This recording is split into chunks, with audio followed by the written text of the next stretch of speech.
वो 1 किलोमीटर की दूरी पर देखो एक बेलपत्री का पेड़ लगा हुआ है। किसका पेड़ है? जम के बोलो, बेलपत्र का।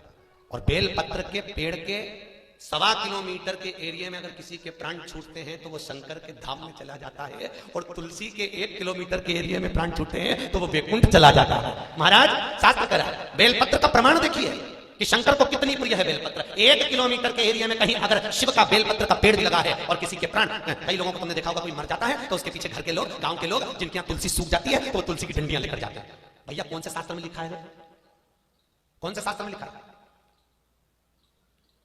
कहां लिखा है कि घर की सूखी हुई तुलसा को मुर्दे की सिर के पास में उसकी छाती पर रख के जलाओ?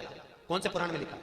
ऐसा कोई पुराण उज्जैन वाले तुम लोगों ने पढ़ा हो जिसमें लिखा हो कि घर की सूखी तुलसा को किसी के मरने के बाद जलाना? तो मुझे जरूर पढ़ाना, मुझे जरूर पढ़ाना। एक बार तो मौका मिले मुझे पढ़ने का कि कहीं लिखा हो कि घर में जो तुलसी सूख जाती है उसको कोई मर जाता है तो उसकी छाती पर उसके सिर के पास रख के जलाना चाहिए। कहीं लिखा है?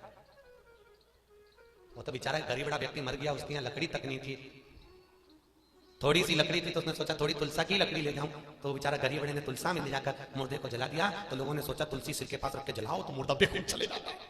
सीधी सीधी कथा पढ़ लो, अगर तुलसी सिराने में रख के जलाओगे तो मुर्दा बेकुंठ नहीं सीधे नरक में चला जाता है।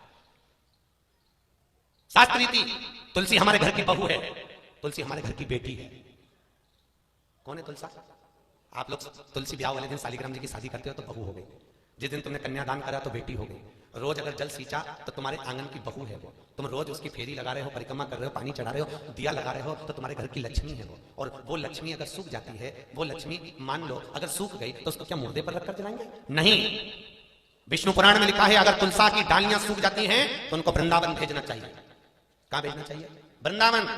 और वृंदावन में भेजो, और जहां गोवर्धन नाथ जी की परिक्रमा होती है वहां पर बीच में लोग तुलसी की माला बनाते हैं, उनको दे दो कि भैया ये तुलसी का सदुपयोग करना, माला बनाना, लोगों के गले में पड़ेगी, लोग भगवान का भजन करेंगे तो उसका पुण्य हमारे घर के लोगों को मिलेगा और वो भी तर जाएंगे। इसलिए ये तुलसी उनको दी जाती है कि तुम इसका भजन करो, तुम इसकी माला बनाओ। नहीं भेज सकते तो उस तुलसी को कहीं बहते हुए पानी में डाल दीजिए। पर शास्त्र कहता है अगर ये भी नहीं कर सकते, अपनी खेत में अगर फसल कम आ रही हो, तुम्हारे खेत में अगर पानी कम पड़ रहा हो, तुम्हारे खेत में अगर फसल बिगड़ रही हो, तो उस तुलसी के टुकड़े टुकड़े कर पूरी खेत में, जैसे आप लोग वो खाद बीज डालते हो उसी तरह इसको डाल दीजिए, आपकी फसल 4 गुनी बढ़ेगी। एक बार करके देखो, प्रयास कर देखना।